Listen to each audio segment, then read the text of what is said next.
All right. Hey, what's up, guys? We are here to do a special presentation for you on Bills draft day trades. I'm here with Uber Hansen and Ryan Sullivan. How you guys doing today? What's up, I'm Uber? I'm doing great. How are you guys doing? I- I'll say I've been so excited for this actual discussion that I was sitting in the exact spot I am now last weekend because I thought this discussion was for last weekend, and then around like 11:55, I was like, let me check the actual date and realized I was a week early. So I'm excited. I hope that whoever's watching enjoys this. I think this is a really cool topic and not one that many people have discussed in depth.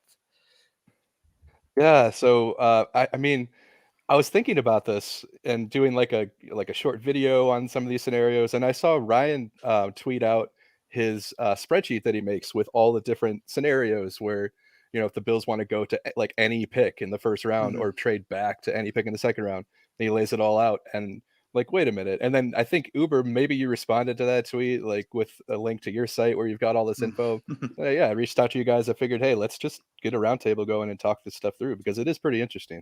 Uber's Yeah. is a lot cooler. Uber's is a lot cooler. He has a calculator. He knows how to make websites and stuff. I don't. I just go on what is it, Draft Tech, and I just like, and then and also I don't. I kind of eyeball future draft value, so it's not as nearly as accurate as Uber's. Uber's a lot cooler. I I mean, you put in the legwork though, man. Like that Excel sheet is awesome because it, like you were saying, Chris, it gives you every single scenario. You want to move up, you want to move down. What pick do you want? Ryan did it all. Yeah, that's true. I mean, and we'll bring it up at some point here too when we start talking about these specific scenarios. But I thought it would be cool to sort of begin with a like an overarching view of what the Bills have done in the McBean era or since 2017. I know there's that little bit of overlap or where there isn't an overlap. Sorry, where Sean got hired first and then did a draft without Brandon Beane. But I think for our intents and purposes, we're going to include 2017 as part of this era. Are you guys good with that? Any Yeah. arguments? Yeah, yeah. Okay, cool. Um, so let's start by I want to pull up Uber's website actually. Well, say while you're pulling that up, like I I I always get into that debate with people on Twitter too, right? Like you talk about the 2017 draft, and people are like, Doug Whaley deserves credit for that. I don't believe for a second that the Bills gave Doug Whaley a lot of pull during that draft. I mean, he deserves a little because he was probably leading the scouting leading up to that. But the Bills knew they were moving on from Doug Whaley. He doesn't get a massive amount of credit. If anything, Sean McDermott deserves a massive amount of credit for what he did in 2017. Well, and I think Manos has talked about it on Dunn's podcast that it's not that they weren't necessarily out of the loop, but they weren't Hmm. super they were in the room, but not really in the room when a Yeah. lot of those picks and a lot of those decisions were being made. You can give them credit maybe for the legwork and maybe some of the data they already had in house. But yeah, when it came down to actual decisions, I think it's been well documented by people with sources and reporting that it wasn't, a whole lot of Doug Whaley, Jim Manos and company fingerprints on that draft. Yeah. Um, and yeah, just sort of in general, uh, the Bills since 2017, they've averaged 2 pick swaps per year, and that's more than twice what the Bills were doing during the drought era, where they were averaging about zero point 0.8 swaps per year. The only McBean draft without a trade was 2020, and that was a lot of strange stuff about 2020 we don't need to get into, but Hmm. uh, looking back at the history on on your site here, Uber, I thought it was really interesting that there was this period of like 10 years between 1990 and 2001 where there were no trades. Yeah. Do you have any insight as to why that might be? Yeah, so I actually didn't even notice that until you pointed it out. So I actually did a little bit of research before hopping on here. So to make it clear to everybody, all these picks on my site are just draft pick for draft pick trades. There's other trades that happen where draft picks move, but they involve players. And it's really hard to get a kind of feel when you're talking about draft value on what a player's worth. Like the Bills traded for Rob Johnson in what, 1998, 1997. So that doesn't factor in there. They moved picks to get Rob Johnson. But during that span, I looked it up. John Butler was their general manager from 1993 to 2000. He just doesn't believe in draft pick swaps because he didn't make a single trade involving just draft picks. That's also not to be confused with John Butler, who's currently their defensive backs coach. Those are two different people. But yeah, it's really interesting that essentially they went a decade without doing a pick for pick swap. And now that's something Beane does basically every single draft multiple times. Yeah, and often adding value, right? Let's take a quick look through those specific trades that they've made since, and we'll start, like I said, in 2017. You've got Buffalo giving pick 10, and KC gets 27, 19. Actually, Uber, why don't you want to walk us through this one? Yeah, I'll walk it through. So that 2017, so the first trade basically of the quote unquote McBean era, we'll just call it the McDermott era at that point, was the, I guess, notorious but also famous trade that was the one that brought Patrick Mahomes to Kansas City, right? The Chiefs moved up, got Patrick Mahomes. The Bills moved down, got Trey White, and they also got pick 91 that year as well as 54 the following year. So in 2018, I believe that 54th pick they eventually used. I'd have to go through and look to kind of move around the board when it came to going up to get Josh Allen, going up to get Edmonds. So that was the first trade. They technically lost, like when it comes to these draft value charts, they technically lost a decent amount of value, which is interesting because in typical situations such as that, the team that's moving up to, especially to get a quarterback, is going to have to give up a little bit more. The Bills settled for probably a little less than they could have gotten from another team, in Kansas City, went up and got their future Hall of Famer superstar Patrick Mahomes, who at that point I don't think people believed was going to be what he is now. He was a late riser in that draft. Like, he wasn't a guy, like, I remember in the run-up, like, he was just kind of like, oh, there's this guy with a big arm who might go, like, at the end of round 1 or round 2, and, like, it was a shock. And let me tell you, thank God Josh Allen worked out, because if Josh Allen didn't work out, we would have been the team that traded the Patrick Mahomes pick. Mm-hmm. Yeah, and I think, like, it's an interesting debate. I think I put this out last year at some point. Maybe it was on Reddit or somewhere. Would you prefer to have Patrick Mahomes or Josh Allen and Trey White? I think that's an interesting debate. I mean, I'm going to sign up for Josh Allen and Trey White just because I don't think Mahomes, if the Bills had drafted Mahomes that year, he's not the Mahomes he is now. I'm not saying he's bad, but he's not this absolute freak. I think he benefited a lot from Andy Reid. I think Josh Allen just fits what Buffalo needed early on much more than Mahomes would have. Like, Allen's legs basically kept his career alive his rookie season. I'm not confident that Mahomes would have been able to survive, especially, we don't even bring up the Alex Smith part. The Bills really didn't have anything in front of Allen besides Nathan Peterman. So. Well, and you can get into such a can of worms with this, but I mean, the Chiefs were essentially a finished product. They had Tyreek Hill, they had Travis Kelce, they had lost a bunch, but they had been to a bunch of playoffs with Alex Smith. Like, they went through those couple years where they hadn't thrown a touchdown to a wide receiver, but like, they were a relatively, they were a contending football team. So they were two teams in very, very different parts of their life cycle. And not that we'll ever get, and now we kind of know because he's got a different team around him now, but who knows what Josh would have been if you dropped him into a Hall of Fame, caliber offense. But it's a whole can of worms you can get into. Yeah, it's like Doug Masters says here, KC probably doesn't get away with that value if Beane is in the room. I mean, they only have certain picks to trade, so that could be part of it too. It's not like we can get a little bit of value. KC only has very specific picks, but maybe he's able to pull another one into that trade. That's a good point. And that's a really interesting one. We can kind of start to buzz through some of these other ones here. In 2017, they also did a couple other swaps. Anything of note here, Uber, to? Just trying to remember them off the top of my head, who the players are they got. I think Gaines and Watkins. Was that Gaines and Watkins that they got? Was that when they swapped? It was actually Zay Jones was 37. Oh, okay. I just saw Rams. I was wondering if that's when we traded Watkins. No, so we swapped 44 and 91. We got 37 and 149. Gotcha. We traded up basically to get 7 spots to get Zay Jones. And then that 149th pick was on the move again. Yeah. And that 63rd pick, though, you go look at that trade, right? Like it looks like a nothing trade on here because I don't have the players associated with it.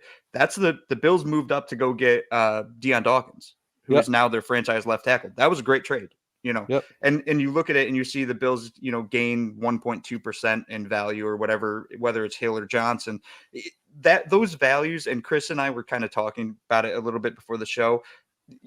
It's very rare that it's even. More often than not, Yeah. you'll see these bigger numbers like 10% or something because teams only have a certain amount of picks to actually make these moves. But you go up to get your guy. The Bills went up to get Deion Dawkins. That worked out. The Bills go up to get Zay Jones. That did not work out.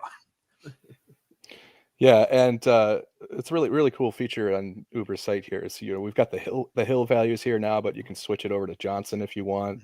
Mhm. So maybe we'll leave it there for a bit just to give people a sense. So like that trade we're just talking about, you gain value here. In the hill Mhm. chart, you lose a little bit, but it's so close. Right. It's never going to be exactly equal. I mean, I think the closest one here is like 0.3, which is pretty nuts. But the 2018 draft, Beane's first draft with the team officially. This was a big move here. Want to take this one, Uber? Yeah, go ahead. I'll just start. So again, this discussion that we're having today is mainly it's going to center around draft value, and you look at this trade right here, this 2018 trade, and you see negative 21.4%. So we lost a ton of value in our picks, but the Bills got Josh Allen. So none of that matters. Like if you see your guy, especially a quarterback, you go up and get him. That's what Brandon Beane saw his guy, moved up and got him. I will say, just to be honest and upfront here, when the Bills made that move to go up to number 7, and I heard them say Josh, I was like, oh, okay. The next word's going to be Rosen. It has to be Rosen. I want Josh Rosen. And then they said Allen. I was pissed off. But thank God I'm wrong, and I'm not the general manager of the Buffalo Bills. Well, and I think the most underrated, I know you said that this is just picks or picks. I think one of the most underrated moves that Beane has made to date was swapping Cordy Glenn to move up to 12. Yes. They swapped 22 and 12. And Cordy Glenn went on to start 19 games over 2 seasons for the Bengals and then never played another game in his life. You talk about an ultimate sell low pick. I mean, they got out of that at the exact right time. He had been a good player at Buffalo. Dawkins came in and took, I don't remember the exact circumstances, but Dawkins came in and took his job. I think he got hurt that year. And they the first part of that trade, I think we often overlook and we forget, I always forget that Cordy Glenn and McDermott were on the team at the same time almost because of that. But that was such a monster move that I think gets overlooked at in all of this. And, just to kind of zoom out a little bit, people all year, especially on trade deadline, we hear this narrative that Brandon Beane isn't aggressive. This team isn't aggressive. And, I think the reason I really like your website here, Uber, is it shows they're moving around a ton. They're moving up a ton. I think even if you go back, not to jump the gun here, but even you go back to last year, if the Bills have shown, if they have someone that they like, if they have someone specific in mind, they will go and get that player. Even back to, one of the reasons I'm going on a tangent here, but, you look at, you go the next year with Cody Ford, and, Bills say, well, they haven't done enough they haven't made a serious, attempt to start to find offensive linemen. They moved up a bunch to get Cody Ford. Yep. And it just didn't work out. He just happened to suck. And yeah. Well, here's another example here in that 2018 draft where the Bills traded up with Baltimore to get Tremaine Edmonds in the first round. And this was a much more even trade. You can see it was only lost 1.6% in their draft capital. They got pick 154 back, which became Saran Neal.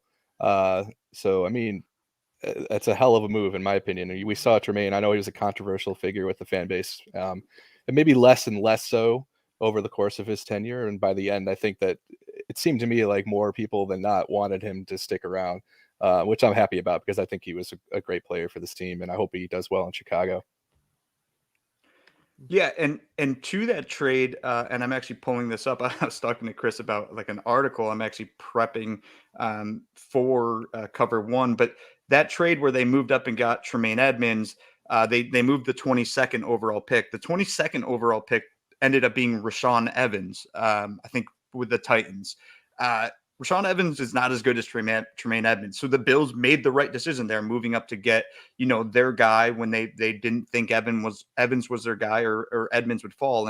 And also, to Chris's point, like, there was the auxiliary part, like that 100 the 154th pick there. Well, that became Siran Neal, who's a great special teams player. He's a good kind of emergency button if we have to press it to kind of put a cornerback in that can just hold the field when we're dealing with a massive amount of injuries. But I think the Bills do a good job of getting value in late round draft picks. So if we see a draft day trade where the Bills, they get a 7th round pick or late 6th round pick because they move down slightly or something, I wouldn't make it out of the question that pick could turn into a player, because the Bills have done it time and time again. You look at Dane Jackson, you look at Teron Johnson, you look at maybe Christian Benford. Like, they always kind of find these little diamonds in the rough towards the end of the draft. So those late round picks aren't. I mean, you can make the argument, sure, that they gave up pick 65.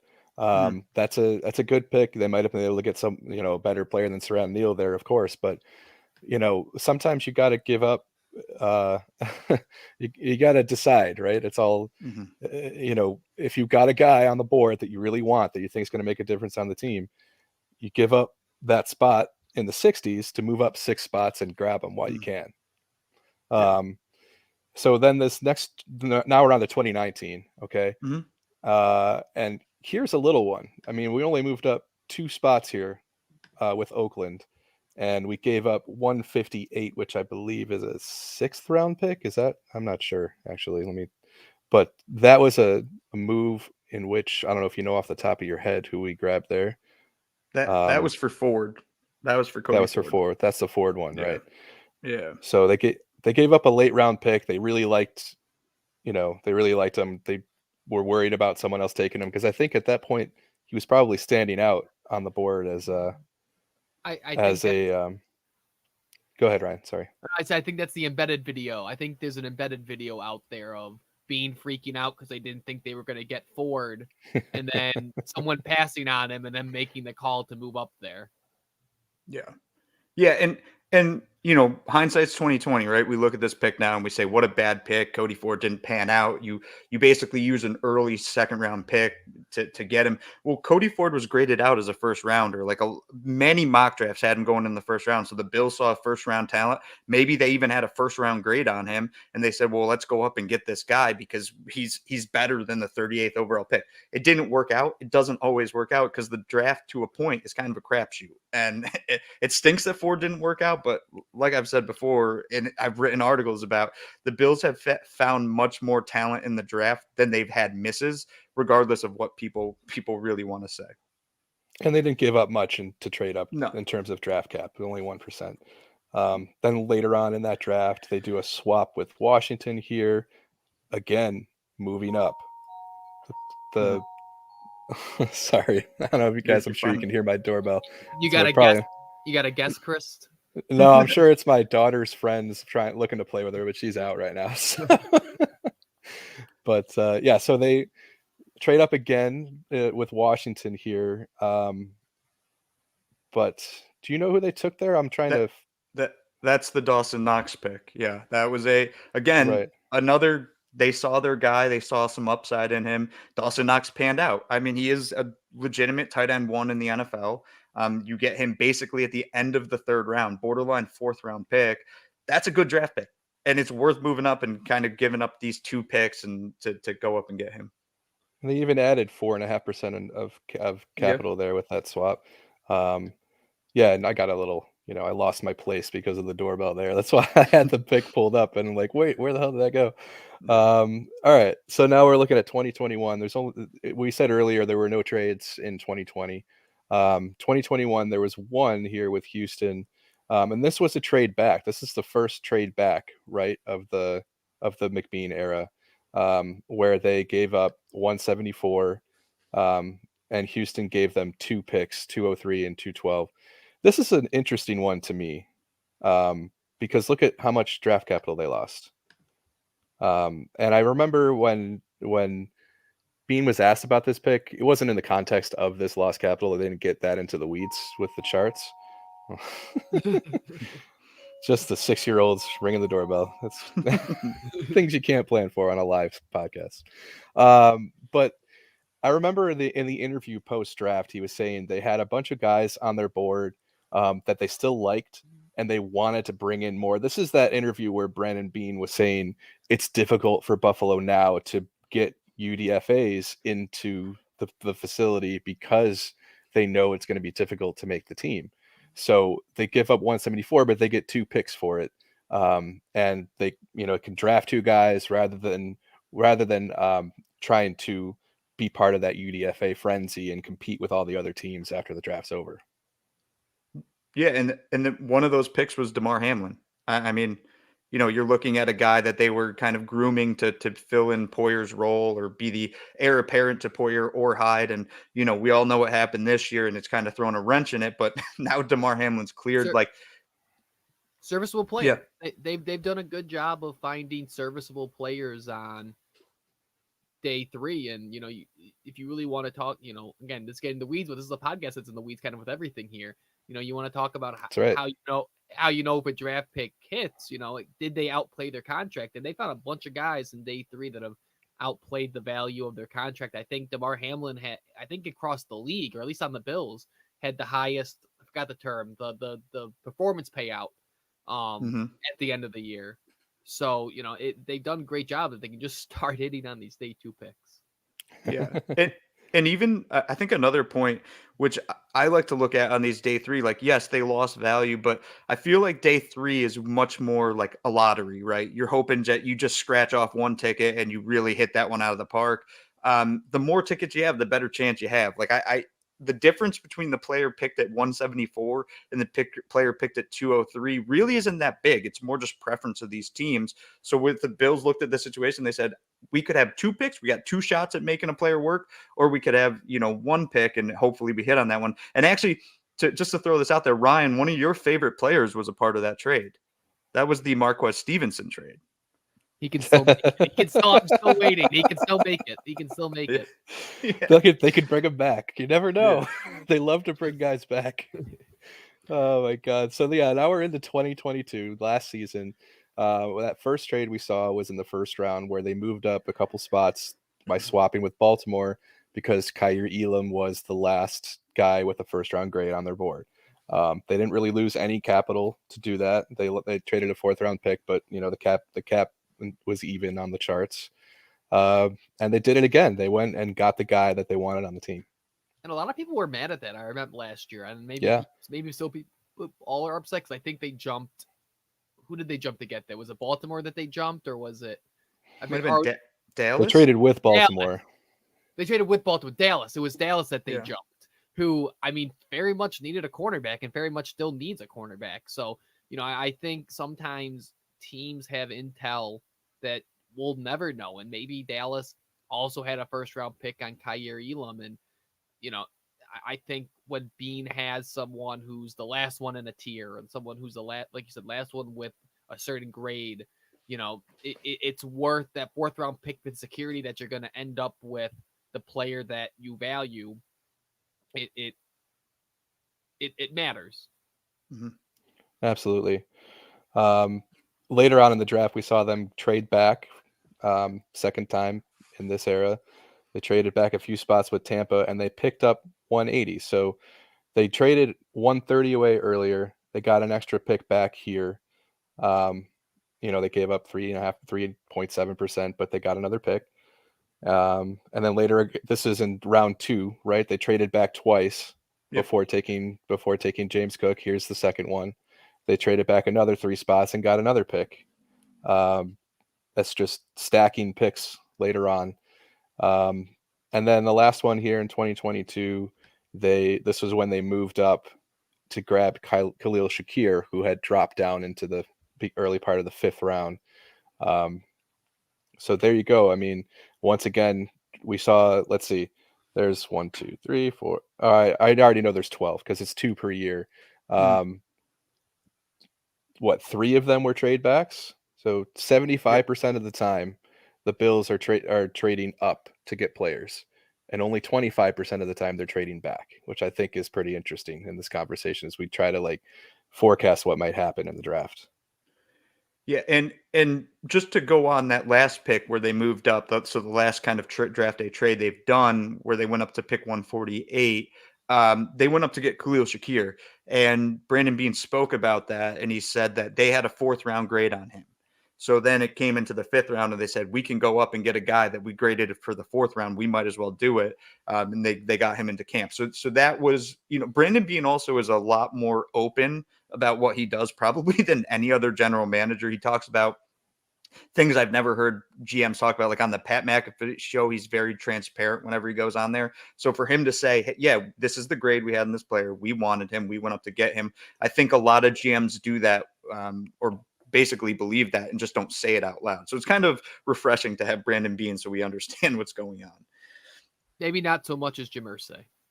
Yeah, true. So let's switch over to the pick values part of Uber's website here. And again, you see you've got the Jimmy Johnson values. If you can switch it to the Rich Hill if you prefer that. You've got Chase Stewart here too. We'll probably stick with Johnson and Hill for today. Do you guys want to, game it out with Johnson or Hill? What do you prefer? I think Johnson. You did all yours with Johnson, right, Ryan? Well, mine are with Johnson. Do it All with right. Johnson then, yeah. Yeah, let's do Johnson. And let's see. We'll start with day 1. Trading up, we've got Ryan's suggestion with Minnesota. Can you read that off to me, and I will put it in here? So, if Buffalo wanted to trade up, so like you said, Bills have a target. People. What are the picks first? Oh yeah.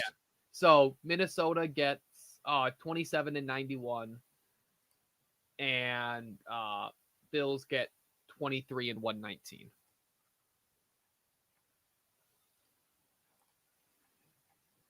So you guys can see you can plug it in, and it'll show you right on the chart. What am I doing wrong here, Uber? Oh, just hit Johnson again. Oh, okay. There we go. Yeah, so you can see right here on the chart, they're moving up from 27 to 23. Go ahead, Ryan. And then they move down from 91 to 119. So, someone in the chat said it a few minutes ago that, there's probably, Eric's been pretty vocal about this, I think on Twitter and in our staff chat, that, there's probably about 20, 23, 24 guys with first round grades. And after that, you get into a whole bunch of guys with very, very similar grades throughout the second and third round. So, if, they're getting to the end of that round and the Bills have a guy at the end of their tier, whether it's Darryl Wright or, another tackle, a wide receiver, whoever, this is a spot where they're probably going to get out of that tier. So they see a guy falling. This is a good spot to fall to. And Minnesota's a team that also very much loves trades. They traded back twice last year with Detroit and with the Packers in the second round. So they don't really have any qualms about who they trade with. So if you're Minnesota, you're moving back 4 picks if there's no one there you love, and you're getting an extra pick there in the middle where, everyone's kind of a similar-ish grade, between 20, 25 and 80-ish. So it comes out even for both teams. So like Uber said, teams sometimes like to, come out on top if they're going to be moving down. So maybe you throw in like a 205 in there, or a future 7th or whatever it takes. But, it's a one that makes sense for both teams and, puts Buffalo in an opportunity to get, lock in on someone who can maybe be a game changer week 1 going into next year. Very cool. Do you want to go ahead, Uber? Yeah, I mean, I think Ryan, I think 4 spots, right?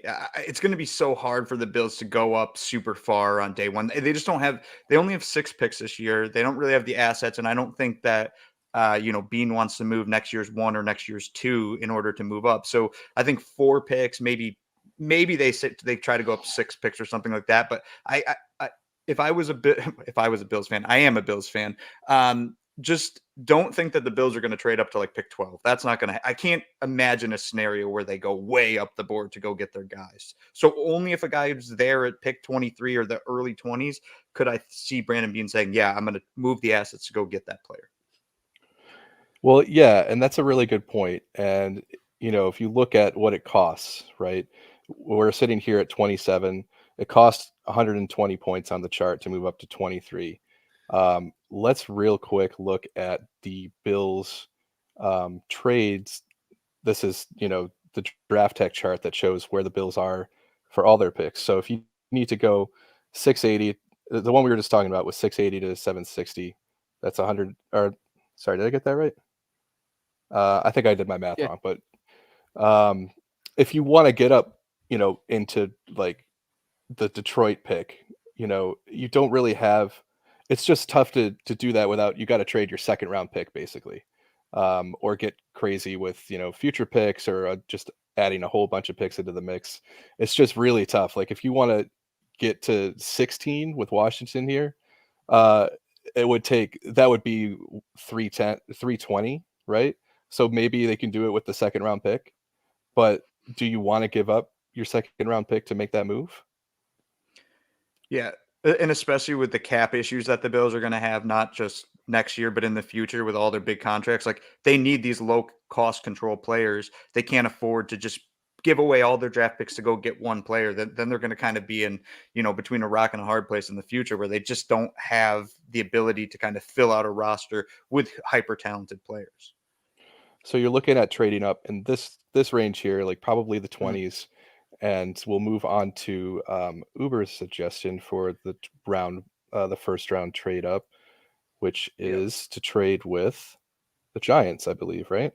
That's correct. Yeah, and to clear it, and I have to add a clear button. If you click value and then go back to trade, it'll clear it and it'll give you a fresh form, essentially. Oh, is this But not? I kind of preset it, I thought. Did I not do that right? 27. Oh, 27 and 130 for 25, 209 and 240.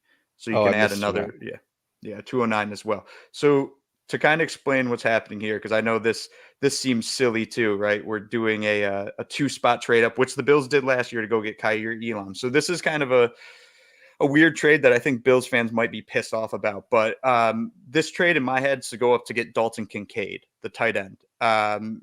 Everything I've read about Kincaid, he's essentially could be what the Bills were missing last year, is that kind of pressure release valve that we lost with Cole Beasley. The guy's got great hands. He runs great route. He can get open against any coverages. But I know a lot of Bills fans would look at it and say, well, we have Dawson Knox. We have the tight end. I had this idea in my head that the Bills could go up. They have to, again, jump Dallas. They trade with the Giants. So the Giants look at this as a win-win. Giants basically fall back 2 spots, get some extra value, get a player they still want, and the Bills move ahead of Dallas, who desperately needs a tight end, by the way, and steal the tight end from Dallas. So you kind of screw over the Cowboys if you're the Giants, but you also kind of improve your draftability. And the Bills take a tight end in round 1. I don't know how comfortable I would be with them taking Kincaid in round 1. I think there's other positions more pressing. But if the Bills move up 2 spots with the Giants, like if I see this trade happen on draft day, it has to be for Kincaid. I just don't see why they do the 2 spot move ahead of Dallas, or why the Giants would fall back these spots in order to make this trade.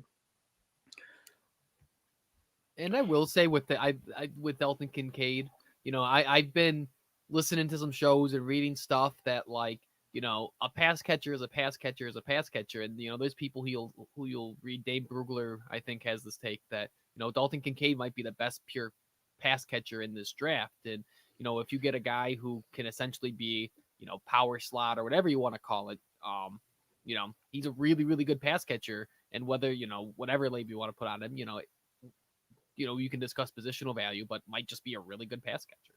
Yeah. And Robert's got a question here. What about 19? Feels like pick 20 on wide receiver is viable for all those teams. Oh, pick 20 on. And he's saying that anyone from pick 24, back towards the Bills could, in theory, take a wide receiver. Glad you're enjoying the show, and yeah, we're having some fun on working on the weekend. And to answer that a little bit on the little thing that I did, and once I start playing with future picks, it's a little bit more, a little bit more estimation. Teams will normally value them at a round up from what they are. So if you trade a third round pick that's worth, or if you trade like a second round pick, it's essentially worth a third this year, basically around inflation on it. So like if you want to get into the 20s, you're essentially 18, 19, 20, I have essentially at a first, a third, and then a third or fourth next year, depending on who you're trading with there. Yeah, so to get from, let's see, to get to 19, I don't know if we can do this that easily on the fly. I think it might be easier to look at this one. Yeah. Just because we I'll can say, kind of like, see where the Bills are on it. if the Bills are going to move up to get a wide receiver, there's only one guy I want.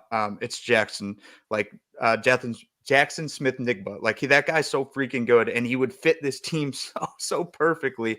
I just don't think he's going to be there. And then after that, I know Yeah, people like Zay Flowers, Quentin Johnson is another question mark. But I think those are probably your 3 wide receivers in round 1 that make sense. It's Zay, Jackson, and Quentin. maybe Addison, Flowers. Addison too. Yep. Oh, you But said it's such Zay. a weird Yeah. class. It's such a weird class that, like, last year it felt like every single guy was special, and like it feels like every single guy in this class there's some sort of hole. Either they're 12 pounds or they're 5'7", or they have drop issues. And like, not to say don't draft them in the first round. It's just I don't know if I would feel great about trading up for any of them in the first round, just because all of them have some sort of like big flaw, it feels like. And Robert, so to move up to 19 would be about 200 points. If you trade 59, you got to get something back, because that you got 310 here. That puts you at about 100-point deficit. So you got to get back like a late third, roughly.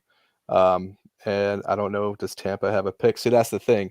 It doesn't always line up. That's why we kind of went through and picked out these scenarios, because Tampa picks here at 82. That's 180. They're not going to want to give that up without getting something else back later, right?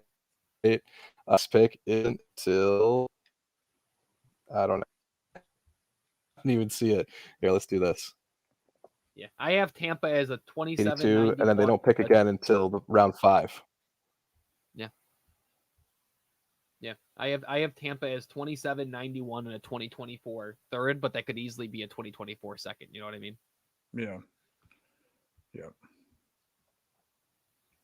Yeah, and to get JSN, the amount of capital you would have to give up, you'd have to be like up in this range probably. And it's like, that's the type of capital you give up when you're targeting a quarterback, basically. Like, I don't know if you do that for a receiver, even if they are the best in the class. All right. I'll start loading up the next one. Anybody in the chat here you guys see you want to engage with real quick while I get this other one going? Charlie says trading up with Giants jumps to Cowboy. What player would have to fall for that to happen? So where are the Giants picking? That's actually the trade that I just did. Basically, the Giants are Gotcha. 2 ahead of us. It goes Giants, Cowboys, Bills. So the reason I thought Giants Bills makes sense, like Joe Schoen and Brandon Beane very clearly have a relationship. So if anything, maybe you get a little bit of a discount for that. Maybe you even get a further discount because you're hopping the Cowboys. Like I could see Brandon Beane calling Joe Schoen and saying, I'm going to take Kincaid. We're going to keep him away from Dallas for you. Lower what you expect from me because we're screwing over your division rival. And maybe Joe Schoen comes back and says, we don't really need that much in return. Just give me a 6th or something. I don't necessarily think that happens. But the Bills aren't going to move up to the Giants spot and take something the Giants need per se. So like, let's say Jackson's there at 20. I don't even remember the numbers now, 25 or whatever it is. Well, why wouldn't the Giants take him? Like the Giants need a wide receiver. Like they're going to go get that guy. They're not going to let us go take him. So it all depends on what other teams are willing to do as well as what the Bills want to do. All right. So let's see. Robert, thank you very much for the super chat. We appreciate that. That was a good question. We had someone in here early on in the stream who was saying they were here for team trade down. Well, yeah, Garbage Al, what's up? So we were going to get into the trade down round day 1 scenarios. And let's see, the first one I want to show you is with the Raiders. Let's see, is that showing? I wanted to like switching tabs all over the place here. So this has the Bills trading 27 and 130, and they get back from the Raiders 38 and 70. It's not exactly even. It's a loss for team 2, which is the Raiders. They'd be losing 5% to trade up into the first round, which I think is perfectly reasonable. This is what's called a compression, I believe, right? Where you've got these 2 picks. You got your round 1 here and your round 4 here, and you trade them both for a 2 and a 3. So you're getting you're moving back and moving up. And if you're one of those people that really likes the idea of trading back into the second round and targeting Jack Campbell, this is one of those scenarios that would make a lot of sense, I think. And you want to look at, when you're trading back, you really want to look for teams that have a lot of picks, because those are the ones who are going to be looking to consolidate those picks and move up. So the Raiders, they've got a ton of picks in this draft. I think they've got 12 picks. So I mean, I could certainly see a scenario where they'd be a team that would be looking to trade up to get more value. Fewer picks but higher value picks. Well, I do think, I love having lots of picks, but I do think there's a point of diminishing marginal returns when you come to some of these picks. Because even if you have a roster that's we talk about it every year with the Bills, right? How many guys are going to actually make the roster from the draft? And, even if you have a bad roster or, a kind of weird roster like Vegas, it's going to be really hard for 12 guys to make the team. So I think you look at some of those teams with lots of picks. And, that's why that's why I targeted the trade down with, because, like you said, because at some point, you got to do something with them. And if that means moving up into the first, getting an extra first round pick, getting an extra 5th round option as, they entered, the Raiders are in such a weird spot in their team building right now. So, if they can get an extra guy who on a 5th year option, who they might have had a first round grade on or a high 2nd round grade on, it makes sense for them. Yeah, and the other thing I like with this Raiders trade, so you kind of both were kind of alluding to the idea that they're in a really weird spot right now. I think that the Raiders have fully identified the fact that they are the 4th best team in that division, or believe maybe 3rd best team. Denver is an absolute disaster with Russell Wilson. So let's say they're 3rd best. I don't think that they realistically believe they have any chance of winning the division.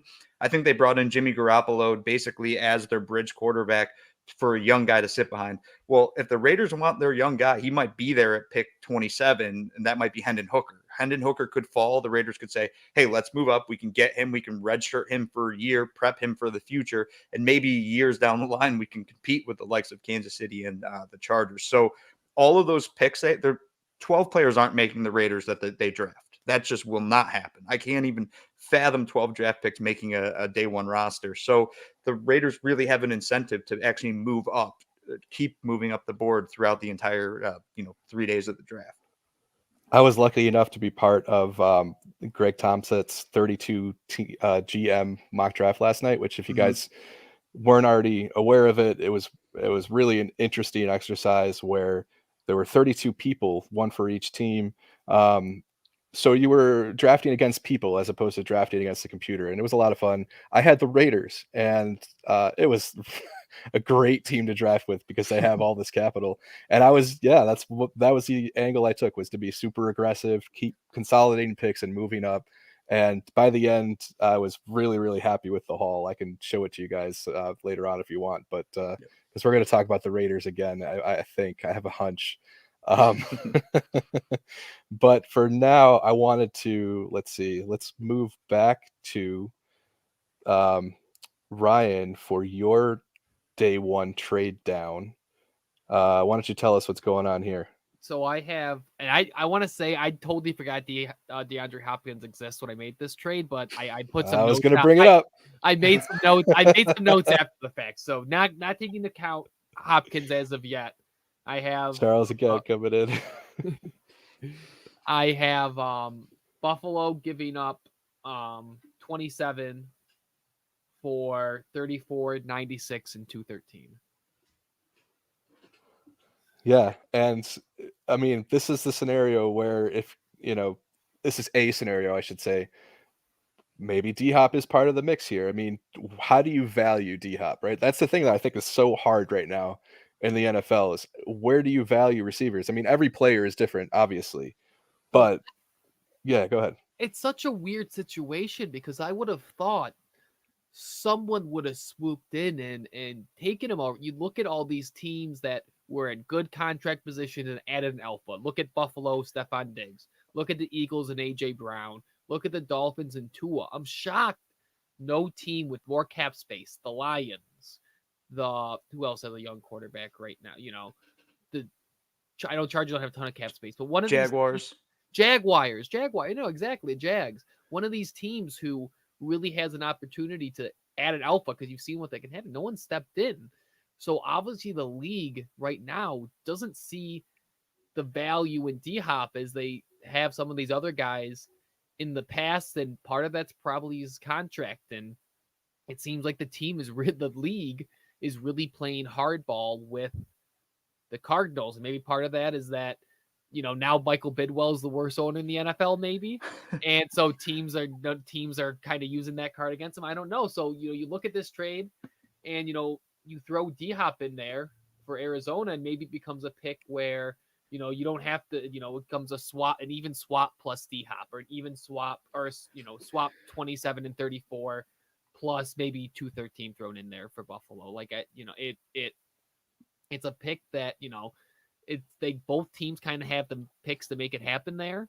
And once again, it all comes down to D-Hop value. But I think Arizona, they're a team that needs players, right? Buda Baker wants out. DeAndre Hopkins wants out. You got a new coach. Kyler's going to be out for a while. Like, I think it's hard to. I don't think I've ever seen a team in such a bad position. So, if you can get 2 first-round picks in there, that on with 5th-year options that can excite the fan base a little bit maybe, and can soften the blow of losing D-Hop. They go up and they get one of these receivers to soften the loss of D-Hop. I think that would make a lot of sense for them. So once again, I don't know how to quite factor in D-Hop, but that's a spot where I really think 27 for 34 plus maybe some other stuff thrown in really becomes an opportunity where you can make that D-Hop deal happen. Yeah, I put a poll out yesterday because I started thinking about this too. Is what is the value of D-Hop? And something that's been floating around is the pick swap, 27-34. The Bills would get pick 34 and DeAndre Hopkins. The Bills would give up pick 27. The difference between those two picks is approximately, not exact, approximately the Bills' 91st pick. So the Bills' 3rd round pick. So my poll was essentially, would you rather do the pick swap 27 and 34 and get D-Hop, or just straight up trade 91? And at the time when I initially tweeted it out, I thought, well, I'll just trade 91. I'd rather keep the 1st round pick. But the more and more I've actually thought about it, I'd rather have I'd rather have 2 picks and DeAndre Hopkins than 1 pick and DeAndre Hopkins. So the pick swap actually makes sense to me. And I think it was Steve from the Bills guys, who's also a part of Cover One, tweeted this out months ago. He said, and I believe it was him, he said that he thinks that the Cardinals' new GM needs to get a 1st round pick. Even if it's a pick swap, he needs to get a 1st round pick so that he can go back to ownership and say, hey, look, I traded D-Hop for a 1st round pick, even though in reality it's not for a first, it's a swap. I wouldn't be stunned if, the draft falls and all of a sudden there's no wide receivers. The Bills don't like anyone left in the 1st round, and they say, hey, we'll trade you 27. We'll get 34 D-Hop. You have to eat most of his salary. And then with pick 34, we'll draft Jack Campbell or Drew Sanders. I would love that. That'd be great. The Bills get a bona fide stud at wide receiver to mix with Gabe Davis and Stephon Diggs, and they get the middle linebacker, and they still have their 2nd and 3rd round pick. Like, I really don't see how that's not a win-win-win for basically the Bills and the Cardinals. Yeah, it's certainly interesting. The thing, every time I think the Allen Robinson deal is throwing me a little bit, right? Because, and I know again, the players are different, but the Rams basically they traded with, who was it? I'm sorry, Pittsburgh. Pittsburgh gave up 7 spots in the 7th round, which is nothing. On the trade value chart, it's exactly equal. In order to get Allen Robinson. And the Rams paid $10 million, like 2/3 of his salary. They basically paid $10 million to get the other $5 million off of the books. I know it's a special situation because the Rams are kind of messed up with the salary cap, but it makes me wonder, like, about that value. Like, obviously the scenario makes sense what you laid out there, but are we overpaying at that point? I'm not sure. Yeah. Well, All right, let's. Oh, go ahead. Sorry. I was gonna say, what's a worse look? Trading Jonnu Smith for a 7th-round pick, or moving in the 7th round to get rid of Allen Robinson? Jeez. All right, so let's move back over to Uber's site, and actually, Uber, you're up with your trade back scenario in the first round here. So why don't you tell us what's happening? Yeah, so I mentioned Hendon Hooker for a reason. This is the Hendon Hooker trade to me again. I think the Titans. I don't think they believe in Malik Willis. I frankly don't either. After watching him play last year, it was not very good football. And I think that Tannehill is again essentially their bridge there. I think Tennessee's in a rebuild, so they essentially move up from 41 to 27. So that's a fairly large jump. They go get Hendon Hooker. Bills fall back to 41, and they also add pick 72, so a 3rd-round pick at 41. I think one of Jack Campbell and Drew Sanders is going to be sitting there, so you could still go get your middle linebacker, and you also get another pick in the 3rd round, so another day 2 pick. So one thing I think I'm fairly confident with this draft is the Bills have 6 picks. The Bills, I think the least they've selected with Brandon Beane is 8, maybe 7 picks. One of those two. I don't see the Bills leaving this draft with less than 7 players drafted. So I'm fairly confident they're going to trade down at some point to add picks. And I wouldn't be surprised if that's the 1st-round pick that they're trading down. Yeah, that's definitely interesting. I was going to pull up Tennessee's draft for us real quick so we can see. That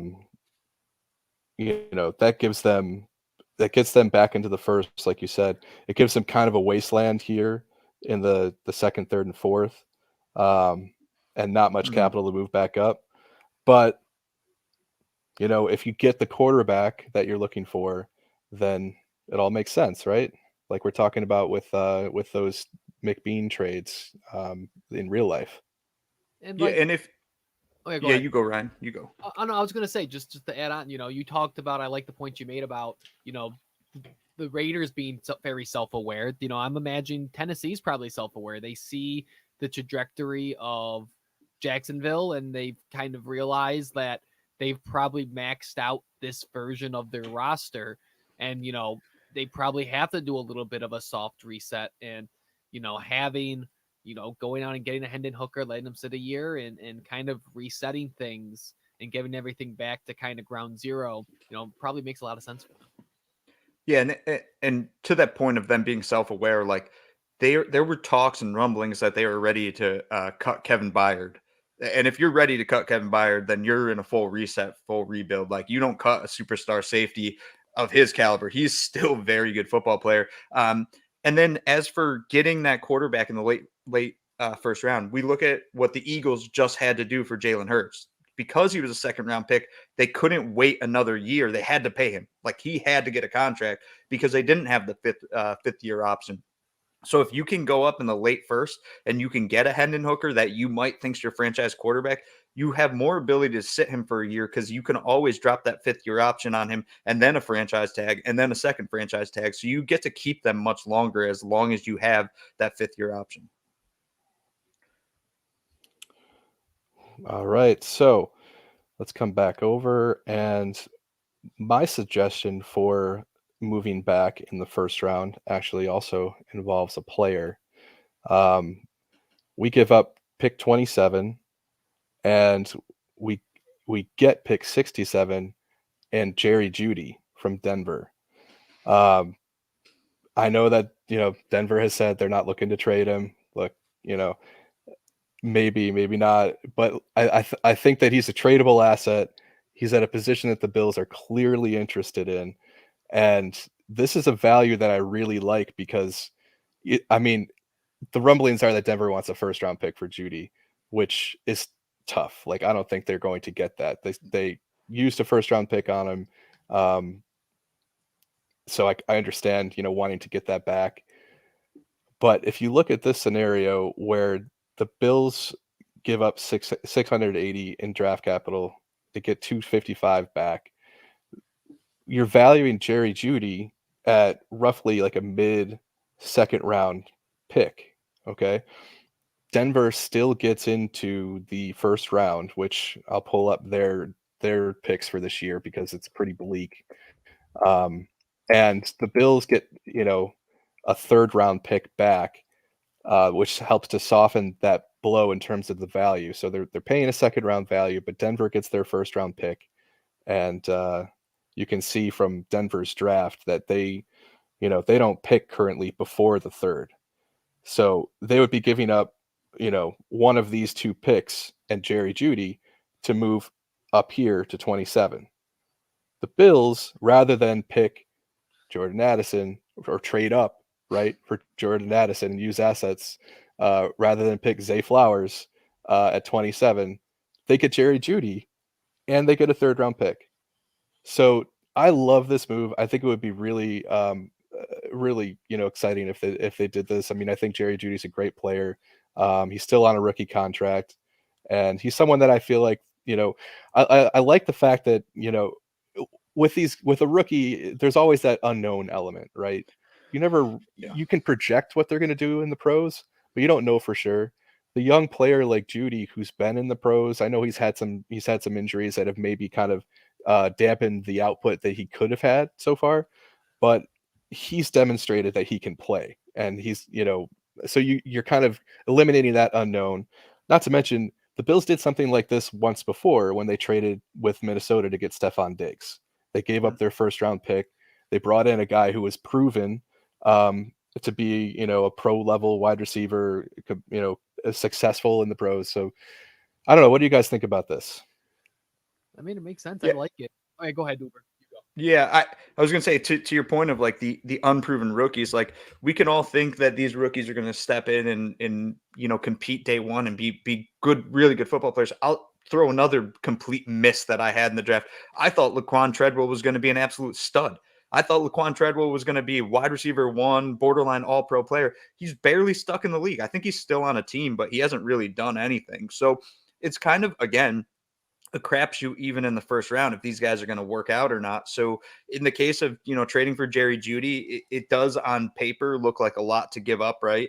Like moving from 27 to 67, but you're going to get a wide receiver that's proven he's able to compete at the NFL level. And again, you're adding this to Gabe Davis and Stephon Diggs. Like I personally think the Bills are already okay. They're good enough at wide receiver. I'd like them to improve, but like then you add Jerry Jeudy to it. Now you have three studs at wide receiver. Add to that Dawson Knox and then James Cook, and this offense can get significantly better if they go get a Jerry Jeudy or go get a DeAndre Hopkins. We know for a fact they'll be better. We don't know for a fact they'll be better if they draft a player. And probably Exactly. and I think it probably benefits Denver to maybe get some fresh players in there, maybe not people who were tainted by the Russell Wilson experience last year, and maybe get some people that, even if it's a new organization and Sean Payton has maybe brought a little bit more professionalism and a little bit more accountability there, probably helps to just have someone, even, everyone has a job, even if, your boss that you don't like leaves, you might still have some bad feelings towards the place. So maybe bringing in, a young player who isn't biased one way or another probably helps them too in the long run. And to Doug or Charles' question here, how many years left? There's 1 year left on Judy's contract. He's in the same spot as Gabe Davis. So you'd have to, but 1 year of Jerry Jeudy costs like $4.5 million against the cap. You bring in DeAndre Hopkins again. Obviously, like you don't know how much of that cap might stay with Arizona, but I mean, right now Hopkins' cap number is 25 million, or 20. It's like his base salary in 2023 is almost 20 million. His base salary in 2024 is almost 15 million. He's got 10.5 million in bonus each year. Like it's a lot of money under contract already for DeAndre Hopkins. That's part of the reason we were talking about before, where it's harder for teams to trade for him. So think about the scenario that you're in if you bring in Jeudy versus Hopkins like a year from now. Like you're deciding, are we extending? Can we extend both Gabe Davis and Jerry Jeudy? Maybe not, but if one of them walks at that point, you can, in all likelihood, get back a third round cop pick potentially. DeAndre Hopkins has 2 years left, and they're already very expensive. So you're paying the money for him as if you were re-signing one of these other guys. And you also have the 5th-year option on Jeudy. I That's true. believe you could still pick that up. So essentially, the Bills could trade for him and really essentially get 2 years of Jeudy if they pick up that option. Which I presume if you make that trade, you're picking up his option. So then you have a player next year in case Gabe Davis walks. Now all of a sudden you go from Gabe Davis and Stephon Diggs to Stephon Diggs and Jerry Jeudy. I mean, I'm starting to like this Jerry Jeudy trade a little bit more. So. Talking us into it, Chris. You're talking us into it. That was the whole idea. All right, you guys talk for a minute. I'll queue up the next one. Yeah. So I guess question for Ryan, actually. If you had to pick a position in round one, let's say, the Bills stay at 27. Do you have a position of need or what you think the Bills should do at 27? Kicker. I'm kidding. Oh God. I mean, it's. I really try not to be. They need to go this in round one. They need to go this in round one. Just looking at how boards fall, I like the what. It doesn't seem like there'll be a wide receiver that'll be great value there. Mm-hmm. If you're looking who might be the best value there, probably maybe one of the offensive linemen would be good value there. If Wright falls, if Torrence falls, if maybe, depending what kind of grade Bills have, DeJuan Jones, if he falls, might be good value there. Tight end, I know tight end, this is probably the best tight end class we've seen in maybe our lifetimes in terms of at least the hype. And, maybe a guy like, I was out on tight end early on, but some of these guys can be such dynamic playmakers. Kincaid, Musgrave, I wouldn't be upset with tight end there. I would like to see, at least for the narrative, for the sake of narrative, I would like to see an offensive player drafted in the first round, just because, I'm a suck, just like everyone. I think it's a little overblown, but I would like the narrative of going offense in the first round to help Josh Allen. Yeah, I mean, if like Darnell Wright falls or something, I take him. Like, protect Josh Allen at all costs. And I do like that in the latest kind of interview that we saw with Josh Allen or press conference, he alluded to the fact that he needs to run less. He needs to protect himself more. So if the Bills can do more to protect him, Josh Allen's doing more to protect himself, I think that this offense can only get better, and we don't have to worry as much and hold our breath every time he's running full steam at a 280-pound linebacker just trying to run through. I don't need to see that anymore. I like to see it every once in a while, but sometimes it's geez, Josh, come on, man. Don't turn your back and try to just bull rush through people. Dan Kincaid with another point here on the Jeudy thing before we move on. Denver not picking up the 5th-year option is an indication that they're willing to trade him. Steven thinks that any move that slides Gabe back to wide receivers when he'd like.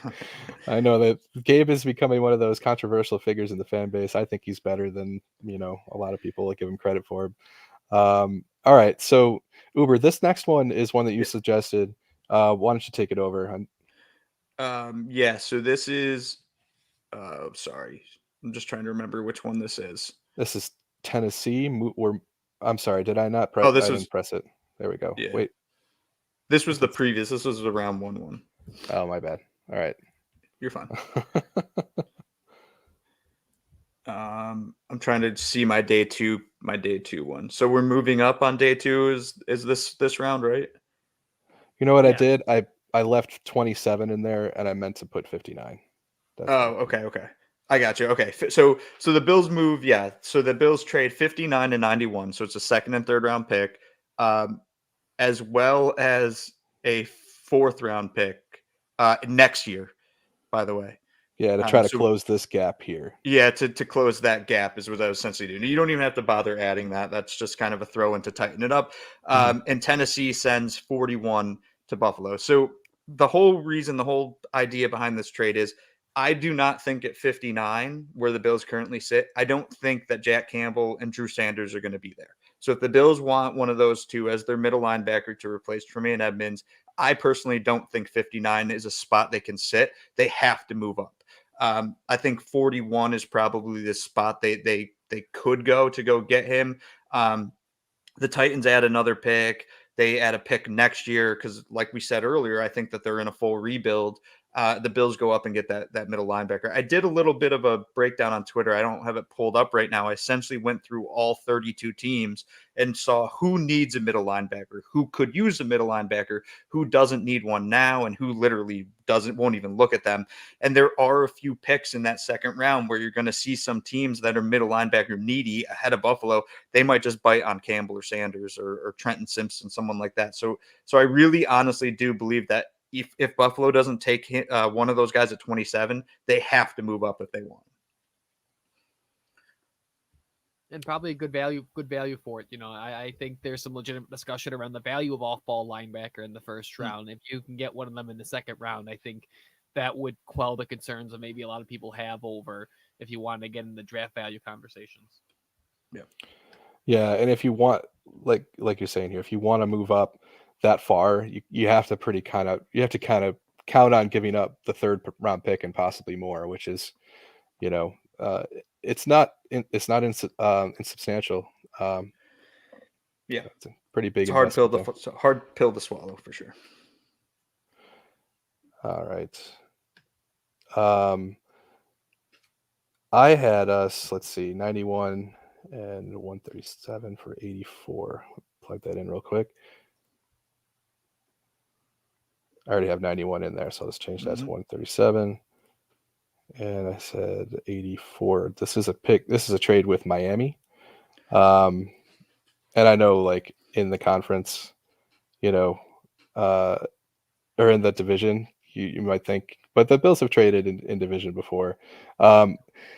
So Miami has absolute, like, dog poo for draft capital this year. It's bad. I mean, we know they lost their first round pick because of tampering, but they also traded a ton to get Tyreek Hill. Let me just show you guys real quick. And Bradley Chubb too. Yeah, they've got, a second and a third, and that's it. I mean, these 6th and 7th round picks, sure, but look at their value compared to, the first day 1 and day 2 picks. So I like the idea. I think that Miami could be looking to add more picks. That's why I thought that this made sense. The Bills get to move up 7 spots in the third. Again, like, maybe someone's on their board that they really like, and they give up their 5th round pick to do it. Yeah, I mean, Miami needs more picks. Yeah, for sure. And cheap picks. I mean, look at the contracts they just signed. What are they going to do with Tua in a couple years? What are they going to do? Bradley Chubb's expensive. Jalen Ramsey's expensive. Tyreek Hill's expensive. None of those guys are going to take pay cuts in the future, I don't think. So yeah, they need players, and they need cheap players. I'll say this too. So I did a little perusing through Miami's, like, contracts in the future. They better win this year. They better have they better compete for the AFC East title, because if they don't get it this year, they are in big trouble in the future. And I just they're trying to do the, like, Rams roster build or the Buccaneers, where you go all in essentially for a year and then you blow it up. I don't think it's going to work, just because I don't think they're nearly as talented as those Rams or Buccaneers teams were. They're really good on paper, but they're also pretty old. And, like, one of their biggest investments is Teron Armstead. Teron Armstead is an absolute stud at left tackle, but he cannot play a whole season. And as he gets older, he's only going to play less. So I do think that this trade is definitely feasible, because they need to get some young players that are cheap. Otherwise, come 2 years from now or even next year, I don't know if they're going to even be in the conversation for third best team in the AFC East. With Tua talking about retirement. All right. Yeah. All right, so let's go back over to Uber site. Ryan, this is you. This is your trade up on day 2. Why don't you tell us what's happening here? So I have Buffalo trading 59, 91 for and Ed Oliver for 44 and 16. And I just want to say, I call on front, I've been pretty anti-trading Ed Oliver all year. I just kind of wanted to throw some chum in the water here. And, if we are going to trade, are you trying to make a soup? Are you trying to make another soup, Ryan? Trying to make another soup. Yeah, trying to make another soup. But, if we're looking for a spot, he might make sense to go. And Atlanta has this is with Atlanta, by the way. Atlanta has a lot of cap space. They're a team that hasn't had a good pass rush since the days of John Abraham. They just got Calais Campbell. We've seen what Ed Oliver can do when you put him next to better talent. Calais Campbell is still a very, very good player. And, that's if I'm Atlanta and Buffalo calls me and, I think I could take a swing on a guy is, we forget what Ed Oliver's pedigree was. Ed Oliver going into his senior year or junior year, whenever he was drafted out of Houston, people talked about him being a first overall pick. And I don't think teams as guys enter their second contract. He's still been a fine player. So, you look for a spot in terms of Buffalo, you go in there and, my whole thing with trading Ed Oliver has been you don't move him unless you have someone in mind to take his role. So maybe you get there if, Keanu Benton's still on the board. If the guy from Baylor, who I'm not going to try to pronounce his name, is on the board.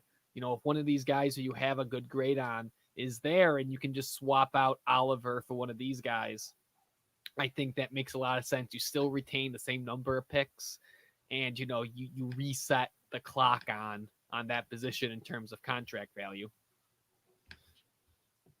Yeah, and this could be a pick that you almost bundle with a Hopkins trade, right? So you free up a little bit of cap by moving Ed. You eat that cap through Hopkins. The Bills have to draft a defensive tackle. I know a lot of people are going to lose their minds when the Bills draft a defensive lineman, but they don't have a defensive tackle under contract next year, not one. So moving Ed Oliver isn't the end of the world. I don't think the Bills are going to pay him what he wants, but you have to kind of replace that skill set. You move Jordan Phillips in there for this year, that's fine. But, there's a bunch of these defensive tackles that are draftable this year they're interesting prospects that should be able to actually contribute, week one of the season. Yeah. All right. Cool. And it makes sense for Atlanta. Atlanta will have, a team that can, if Ed Oliver blossoms, will probably afford to be able to pay him. Yeah. All right, so I'm queuing up the next one here. This was your day 2 trade back. Yep. With San Francisco. I think I got that right. 99, 155, and 253. Correct. Yeah. So this trade's pretty straightforward. So San Francisco has a ton of picks, an absolutely massive amount of picks. And I think that the Bills need more picks. Like I said, I don't think the Bills are taking, just 6 players this draft. I think that they're going to trade back at some points to get some players. So a couple things here. The 49ers have some really weird bunchings in this draft, especially in the late 3rd round and the 7th round. They have picks in the 3rd, 99. Yep. I'll show you that real quick. Sorry. Oh, yeah. I just switched over so you can see the San Francisco picks. Yeah, so if you see the late 3rd round there, they have 99, 101, 102. I don't know if teams – I actually don't know this about general managers. I don't know if they like that. They like having 3 picks basically in a row, or if they like to spread it out more so that they can see how the board's moving along those lines. Same with that 7th round, right? 247, 253, 255 are all pretty close together. And they're also late 7th round picks that all those guys are not making your team. Probably, if you're lucky, one of them will, and his name will be Brock Purdy. And essentially he'll be the greatest quarterback that was ever drafted, which makes no sense to me still. But, nonetheless, the Bills kind of only drop back 8 spots, and they pick up a 5th round pick and a 7th round pick. So they're back to having 8 picks in the draft. They don't really lose much value in the 3rd round.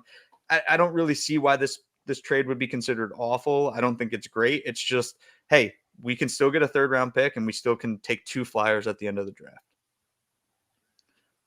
That's the reason you said that.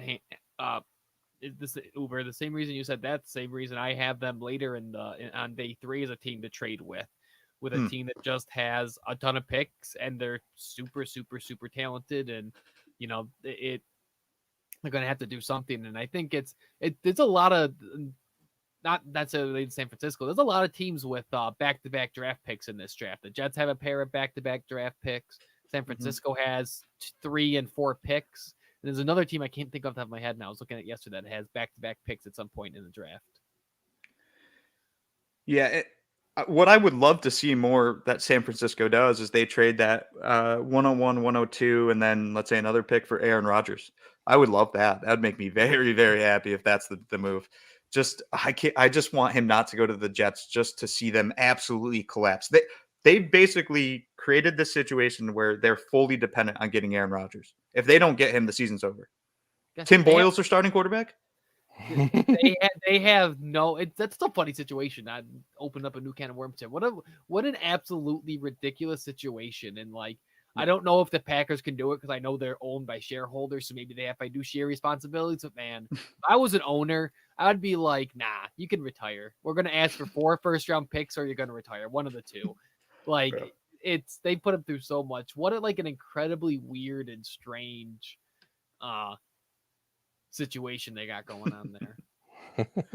Yeah, I mean, what about, I guess, Lamar is potentially out there if they want to shift and try to trade for him, but Well, that's the thing with all this stuff, right? You have that, Lamar, where whatever happens with Lamar, I think, could happen before the draft, could happen during the draft. Like, there's a couple pieces sitting out there, and not just Hopkins, Lamar, Hopkins, Delvin Cook in Minnesota. There's a lot of higher name pieces that we even touch on that I think, depending on what teams decide to do with them in the draft, they're going to really shake up. We're recording this a week before, or not even a week before the draft here.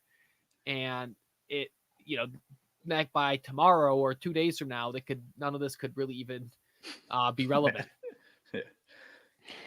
all right. So this next one was, Ryan, this was your day 2 trade up, I believe.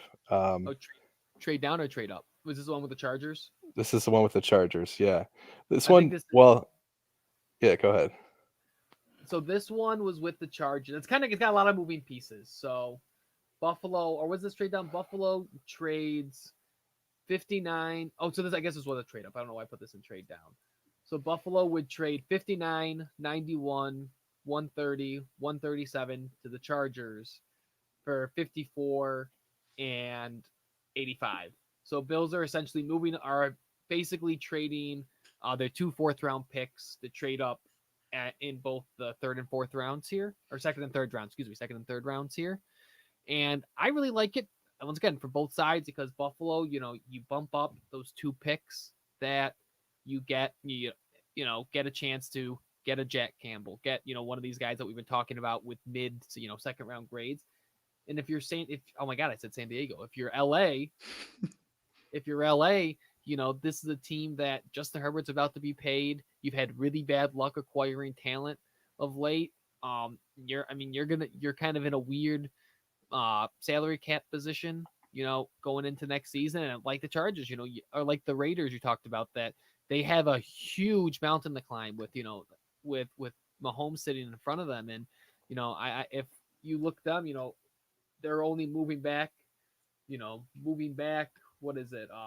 5 picks and 6 picks, to get 2 extra picks probably makes a lot of sense for them to be able to kind of fill out that roster, because, I think one of the terms I really like that talks, Nate Tice uses this word to describe them a lot. They're a stars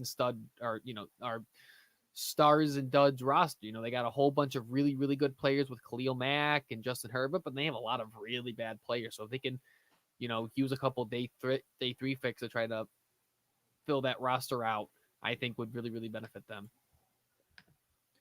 Yeah, and so Ryan, this is kind of the antithesis of what I've been saying, but I also think there's an argument for it. The antithesis, what I'm mentioning, is I think the Bills are going to pick more than 6 picks this draft, and in this case, you're giving up 2 to move up and get more high level talent. I do think there's an argument for that, because as much as there's a subset of Bills fans that think otherwise, the Bills roster is absolutely stacked yet again, just like last year. And it's going to be really hard for these late round picks to find their way onto the roster. So why use, if you draft a 4th round player and he just can't make the roster, like he's not going to be a top 53, that's a throwaway, because he's going to hit waivers. He's going to go to the practice squad. We're going to hear groans and moans from Bills Mafia when he gets claimed by another team and catches apparently like 10 passes. And they're like, oh, he's the wide receiver 1. I'm not mentioning anyone in particular here. But yeah, so I could see them saying, hey, maybe we only want to draft, 4 players this year because our roster's so good, we can actually fit them in. This one, I have a little bit of a hard time with. I obviously the value matches up, and the point is if you want those higher value players. But to me, I'd rather not give up that many picks, because then you only have 4 draft picks. So while I certainly see the argument, personally, it wouldn't be the way that I would go, but that's okay. Everyone, I want to all say these GMs are different. I'm very much pro. I'm very much pro trading back. I'm just trying to Mm. play. I'm trying to game it out here. Get both sides, yeah. All right. So speaking of trading back, this is one that you came up with, Uber, on day 3, sort of the early part of day 3 here. Why don't you tell us what's happening here? Yeah, so this is 137 and 205. Okay, so we're trading This is 137 Jacksonville. and 205 to move up with Jacksonville. So we move up 10 spots. So actually what I just said, so the Bills can essentially afford to select only 5 players. I do really think this roster is really good. I think it's going to be hard for even 6 draft picks, let alone 7 or 8, to crack the roster. I just like the idea of more, like I said, lottery tickets to kind of fit in this roster. It's a 10-spot move. The only way they do this, though, they see a guy late in round 4 that they want. So you talk about Khalil Shakir last year, right? They moved up because they saw him and they had a higher grade on him. The Bills would do the same thing this year if they see a player there and this value aligns up with Jacksonville. They drop 10 spots and they get a 6th-round pick to keep filling out that young roster. I don't think it really hurts Jacksonville all that much. And this only happens, like I said, only happens if Buffalo sees a guy falling that they just really think they need. Yeah, there's Jacksonville's board, so you can see. Oh, sorry, Ryan, go ahead. I was just saying, I really like, playing with that pick. That Cody Ford pick ended up being kind of a really valuable pick in this draft that I was kind of going through scenarios because, it's still it's almost a 3rd-round pick in terms of value still. A lot of I'm sorry, it's still almost a 4th-round pick in terms of value. And it gives them a lot of freedom to kind of play around the board. On the, I don't think they're going to pick with that. Like, I really, if you were to hold a gun to my head and like pick one pick, they're going to trade. I think they're going to trade out of 137 just because I think it would provide them a lot of opportunity to fall to other spots on day 3. Like Uber said, once again, another, I know we haven't talked about it here because it's not kind of the point of the show, but getting a 5th for Cody Ford was a really massive move for the Bills, and not knowing that Arizona was going to tank it the way they did. Yeah, and in the Cover One chat, we've actually talked about this from time to time. Comp picks became a whole big discussion this offseason, hoping the Bills would get a comp pick, and it looks like they're going to get a 3rd-round pick for Tremaine Edmonds, which it's going to be awesome next year to get that pick. But the Bills always get comp picks; they just do it in a different way than other teams. They trade an offensive lineman at the end of training camp. That trade for Cody Ford, that's essentially a comp pick that they've got by trading Cody Ford, a player that they were probably going to cut. I think we're going to see the same thing this year, by the way. Like, the Bills actually have signed some really good depth on their team. I could see them moving somebody, David Edwards. Maybe they just don't see him fitting into the rotation and they say, hey, we'll trade David Edwards for a 6th-round pick. Well, there's another comp pick next year. So that Cody Ford trade was actually a really important trade for the Bills. It didn't help them necessarily last year, but it's going to help them this year. Okay, so Ryan, I don't know if I messed this up somehow, but I have you at, this is one of your trade backs here. The Bills trading 137 to Chicago for 148, 218, 258, and a 7th-round pick next year. Right. And then, I kind of threw that in because I think Buffalo still ended up a little bit in the negative, or still ended up giving up a little bit because of it. Chicago, a team that has a lot of draft picks but a lot of holes, but a lot of draft picks. And I think, as they head into the later part of the draft, they might start targeting guys that they really like to fill specific holes on the roster. And gives Buffalo a ton of options in the 7th round. We think about guys Buffalo found last year at the end of the draft, Balin Spector, Christian Benford, Buffalo can get a couple of those, can use that, pick 137 with Chicago and get, a couple guys to fill out the back end, even if they're just special teamers, guys to fill out the back end of that roster and develop into nice people and develop into nice players would be awesome. And for Chicago, you need you need quality players. And again, but Chicago's got a ton of picks. Maybe they trade back up from 9 for someone, but I think they're going to end up with a ton of picks in this draft. And I think for them, kind of like the other teams we talked about, it's they need quality players, and along with quality players, but they got a lot of space to do it. So I think it's a draft pick that makes sense for both teams there. And I don't remember if it was Chris or Ryan who said this earlier, but the point about the Bills having a hard time getting undrafted free agents to come because it's just so hard to crack this roster. I think that's important for this trade too, right? Like you basically force these late 7th round picks that would be UDFAs. You have to come. You have to come to our camp and give us a shot. You can't just pick and choose where you want to go. So I think that I didn't actually even think of that point until recently, until this show, but that UDFA thing, like the Bills are going to always have a hard time finding those until Josh Allen retires, essentially. Hopefully he's in like 15 years. Yeah, that's a really good way to think about it. And that's a really good way to think about it. Get lock down guys that you may have had as priority UDFAs and make sure you get the ones that you really want. Yep. We were talking about that trade earlier that brought, was it Stevenson and Hamlin, right? Where the same idea, the Bills traded back. And I think it's similar to your next one, Uber, which had 137 for 156 and 200. This was with the Chargers, yeah. The Chargers, so, right. So it kind of goes to another, I think it was Ryan's trade earlier, like the Chargers, they need to get better talent on that roster. They're that weird roster of really good players and really not so good players. The Bills moved back, 19 spots or so, and they pick up a 6th-round pick. So they go back to having 7 picks this draft. They're not falling into that. Like the 7th round gets so weird. A lot of those players are players that should be UDFAs. Like the teams are just trying to say, oh yeah, let's give this guy a shot. Like it's very rare 7th round picks make the roster.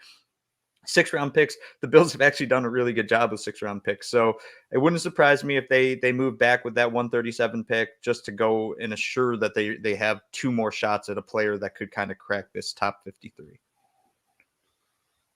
Yeah, you can see here that again the Chargers draft, they've got to pick in each round. I could certainly see them wanting to pick up an extra one. Yeah. So that's a good team. Like we're talking about, you don't have a lot of picks. Those are the teams you want to try to trade. Sorry, trade back up with. I'm lost. I'm got so many tabs going here. I'm gonna start queuing up the next one. You take it over, Ryan. So I mean, let's think about it. Uber. Do you have any when you look at? Do you have any? Do you guys have any crushes you have in the late rounds of the draft this year? Any guys as we think about some of these moves? Any guys that you really like? I was trying to. I have a mock draft somewhere that I made that I really liked. No, I don't really. Oh, it's that. There's the running back. What's his name? Tavion Thomas, I think. Yeah. He's the big boy. Yeah, Tavion Thomas is interesting to me. I'm just trying to pull up his RES right now. I think he's the thumper the Bills want. I know they drafted Damian Harris, but yeah, Tavion Thomas out of Utah, running back. He is 6 foot to about 240, which is a pretty good size for a running back. I want him in that role where we have Josh Allen on the 1 yard line and we're running QB sneaks and people are just raking at Josh's eyes. I'd rather let that Tavion Thomas do that. That's a flyer late in the draft where you try to see if he can make the roster. But I will say this, if the Bills took a running back late in the draft like a Thomas, I think you're probably going to cut Damian Harris, which I don't think would be that surprising. I think fans, for some reason, are super attached to the idea like the Bills brought in Damian Harris. It wouldn't stun me if they cut him. I don't think they should cut him. I don't want them to cut him. But if they take a late round running back that beats Damian Harris out at camp, I have no issue with them cutting him. It's funny you said that because I really like Chris Rodriguez from Kentucky. I think he's a really fun. I think he's same kind of vein, just a guy who you don't have to run sneaks, don't have to run powers as much, and can be a little bit of a bowling ball, a wrecking ball that I think Buffalo hasn't really had in their time with since Josh Allen's been quarterback, really. Yeah. So all right, so here's the next one. This was yours, Ryan. Trade with San Francisco. All right. So I got out of it because I was looking at some of my draft notes here. All right. So yeah, for this one. So this is the one I had with San Francisco when Uber brought it up earlier. Buffalo once again getting out of that 137 pick and trading 205 for 155 and 173. Buffalo ends up a little bit in the plus for on the Jimmy Johnson draft value chart. But again, I think I like the term you used before, compressing, some picks in the middle part of day 2, guys with, more of a chance to make the roster. And, for San Francisco, again, this is really just kind of moving around, at this point, day 3, it's kind of moving around, poker chips at this point. But, Yeah, it gives them a chance to move up, right? Because they have all this capital back here. It gives them a chance to move up and grab a guy at the beginning of the 5th round, basically, right?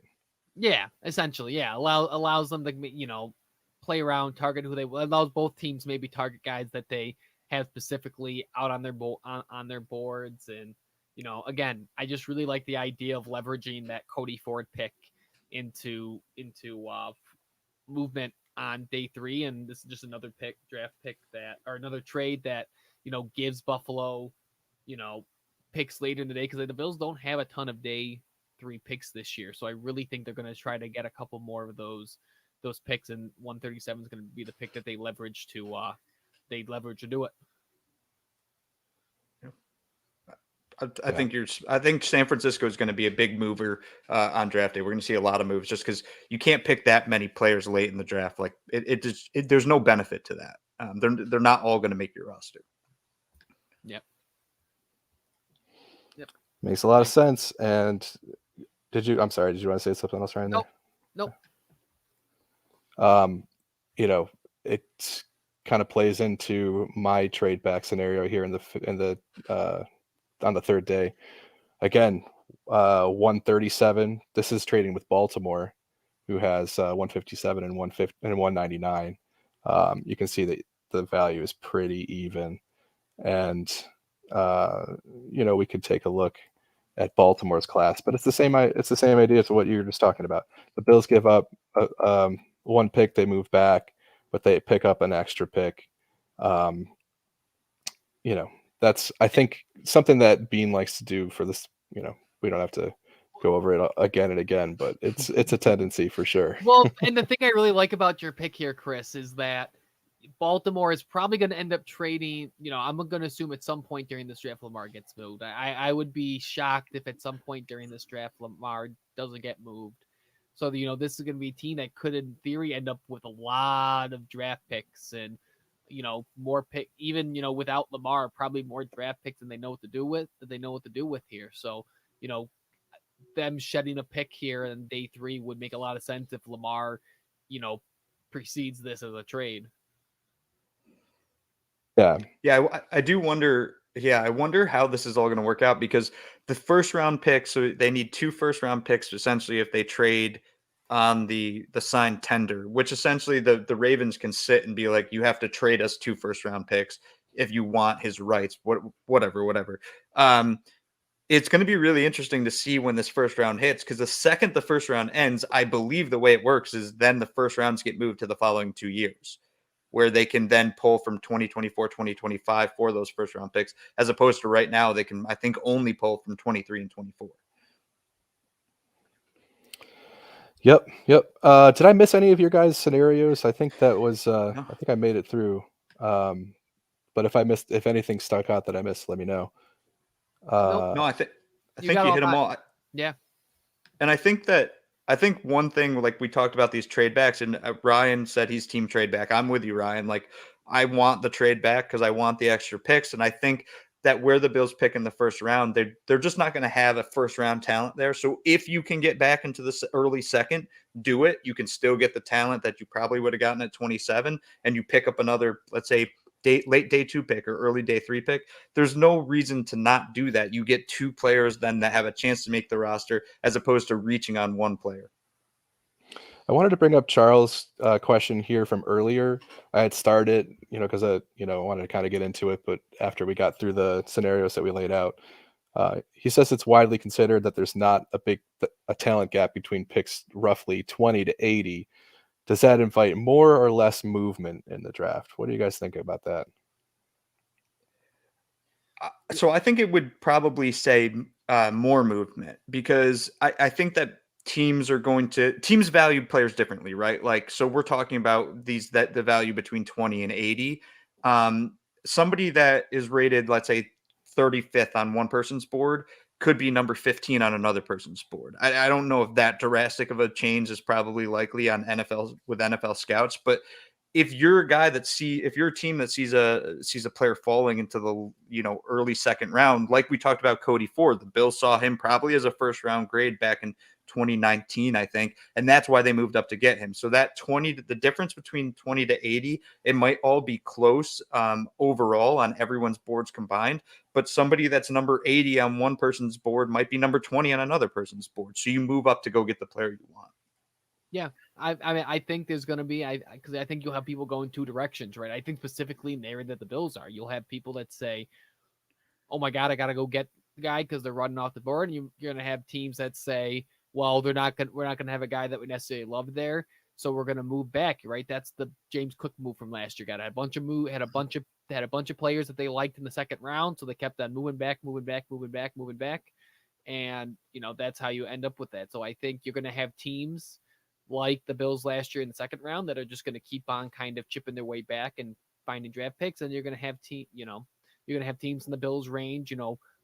Chris, I think you mentioned Dallas earlier, or Uber, you mentioned Dallas as a team that might have some big holes to fill and, have aggressive ownership that are going to want to move up. So I think there is going to be a lot of moves specifically in the area the Bills are, which I think what makes this conversation super, super interesting. Yeah. Yeah, for sure. And I mean, just the way the draft's going to fall too. I mean, this draft is going to, I think, with how many quarterbacks are going to go high up in the draft, I think the board's going to fall super, super interesting. So, I just want to real quick show you guys the results of the mock last night, because I was pretty proud of how it turned out for the Raiders. There was a lot of motion, a lot of moving around. There were a lot of picks. Like, some of the mostly they lined up with the trade charts, because it was all guys who are really into the draft. We had the Raiders actually traded Colton Miller to the Bucks for pick 119, and they swapped thirds. Okay, but then they took Peter Skoronski at 7th overall to kind of fill that gap, and they had an extra first round pick. We also did this deal with the Cowboys. We traded back to get a 4th and a 5th. We did a deal with the Jaguars. This actually involved Josh Jacobs. So we traded we traded Josh Jacobs. We got that salary off the books. We picked up 2 4ths. We gave up a 6th. Basically, valued Josh Jacobs at roughly a 3rd round comp pick, which is what, I mean, I don't think they'll even get that for him if he walks after this year. So that was the kind of the idea there, and we replaced him with Zach Charbonnet in the draft.